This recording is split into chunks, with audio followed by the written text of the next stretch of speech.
Hi, everyone, and welcome back. Over the Thanksgiving week, we had lots of great games and tournaments, and some teams took home some unexpected losses right along with their vacation luggage. So, we're going to get into it, but first, let me play the intro. Welcome to Davis Sports Report. Please hit the like button on your way in and subscribe if you haven't done so already. Thank you.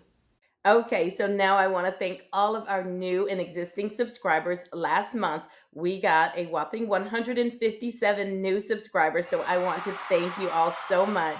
And for those that have not subscribed, please consider doing so to help us reach our goal of 5,000 by the end of the year. And I want to give a few shout outs today. It'll be really quick, I promise. I want to shout out, let's see, Baton Rouge, Louisiana, Seattle, Washington, Goose Creek, South Carolina, Omaha, Nebraska, and way over there in Quezon City, Philippines. Thank you guys so much for joining us and watching our videos. We really appreciate you.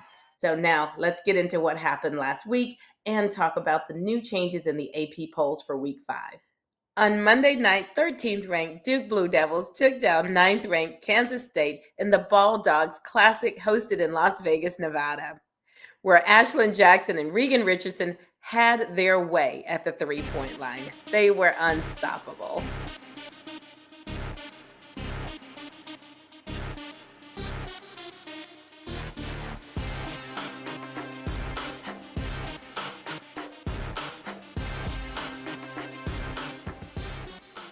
Also on Monday, unranked and undefeated Georgia Tech took out 21st ranked Oregon with a 74-58 win. The high score for the Yellow Jackets was returning 6'6" sophomore Ariana Termes from Spain. On Tuesday, 21st ranked Oregon got handed another loss, this time to the unranked South Dakota Jackrabbits. And that's tough to take back to back losses to unranked teams, and that was enough to remove Oregon from the top 25. On Wednesday, number 7 ranked LSU finally got into the action as they took down North Carolina State, and that is the third loss for North Carolina State. Also on Wednesday, 13th ranked Duke defeated 8th ranked Oklahoma in overtime at the Ball Dogs Classic. They had a great showing, and I want to congratulate Duke on winning the tournament. On Thursday, 4th ranked South Carolina demolished 15th ranked Iowa State, winning by 40 points in the Fort Myers tip-off, where they went on to win the entire tournament. Congratulations to the Gamecocks. Also, Auburn inked out a 1-point win over Northern Iowa in the Paradise Jam tournament, but my new favorite girl, Maya McDermott, walked away with 29 points. And on Friday, the game I couldn't wait to see was 17th ranked TCU against 3rd ranked Notre Dame. And I had a feeling Notre Dame was going to have a bit of a problem because Sedona Prince has been eating freshmen for lunch, actually having a whole buffet. So it wasn't a big surprise to me that TCU took out Notre Dame. It was kind of the way they took them out that surprised me a bit, though. But I'm going to do a separate video and kind of break that down because I found it pretty interesting. So look out for that video. I'm hoping by tomorrow morning I'll have that out for you guys. And TCU went on to win the Cayman Island Classic, and a huge congratulations to TCU. They played great ball, so well deserved. And on Saturday, Notre Dame took another loss, this time to unranked Utah. And I kind of want you guys to see something for me because I'm a little bit confused on what happened here. So I'm going to put it up on screen. Give me one sec here. Okay, I want you to watch Caval, number 13, as she moved away from the lane. She's standing in the lane. Someone's coming towards her. You plant your feet, take the charge. She runs. I mean, can somebody help me with this? Because I always thought you take the charge. I'm not sure what's happening there. I don't know what happened. But hey, if anybody can explain it to me, please. I'm going to play it one more time. Here we go. She's charging the lane. You're standing in the lane and you... Okay. All right. I'm going to take that down now. I don't know if you guys can explain it to me, please do. It's been a long time since I laced up the basketball shoes, But I was always told if someone's charging the lane and you're there, go ahead and plant your feet and take that charge. Koval had a rough week last week. Rough. But again, we're going to get into it on a separate video. Also, I want to give huge congratulations to Utah. They really did play some great ball. They are now led by their new head coach, Gavin Peters, as their previous head coach, Lynn Roberts, has just taken the job maybe a week ago, 2 weeks ago, as the head coach of the Los Angeles Sparks. So congrats to Lynn Roberts on her new job. Utah women's basketball head coach Lynn Roberts is leaving the program effective immediately, mid-season, to become the new head coach of the LA Sparks in the WNBA. Her longtime assistant and current associate head coach, Gavin Peterson, has been promoted to replace her.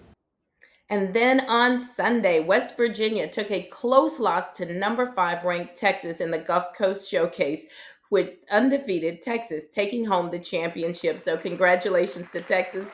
And no, I'm not a Texas fan. I was in Texas a couple of years ago, last year, helping out with restoring a park. It was a park. We were in Kittikay, I think it's called Kittikay, something like that. And it was very windy.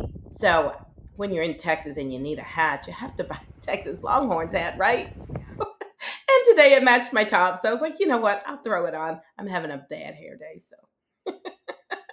But anyways, Texas had a great win, and they did take home the Gulf Coast Showcase Tournament championship. So, and lastly, on Sunday, LSU beat North Carolina Central 131-44. Was that necessary? Miss Mulkey, Coach, do we need to have a conversation about this? Moving right along, let's get into the new polls. As you can imagine, with all of these losses that happened last week, there's quite a bit of shakeup. I'm going to pull up the 1 through 10. Okay, so UCLA remained at number 1. UConn remained at number 2.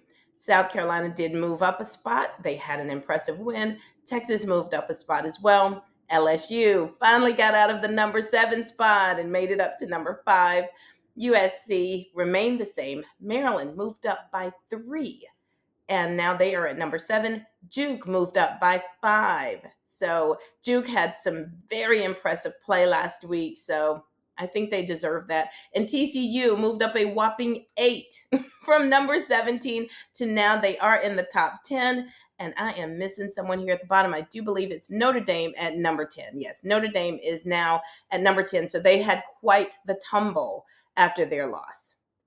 Now moving on to 11 through 25. We had Oklahoma go down by 3.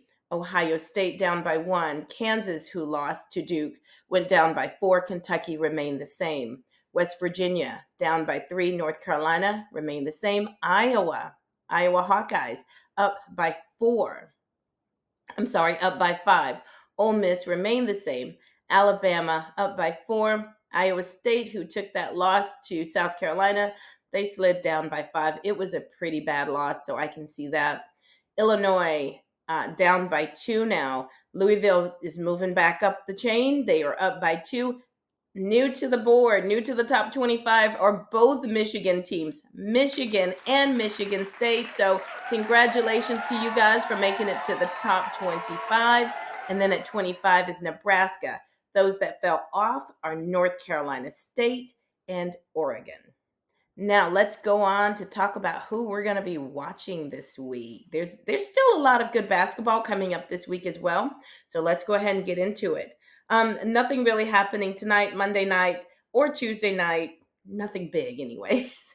Then on Wednesday, number 11th ranked Oklahoma will play 22nd ranked Louisville.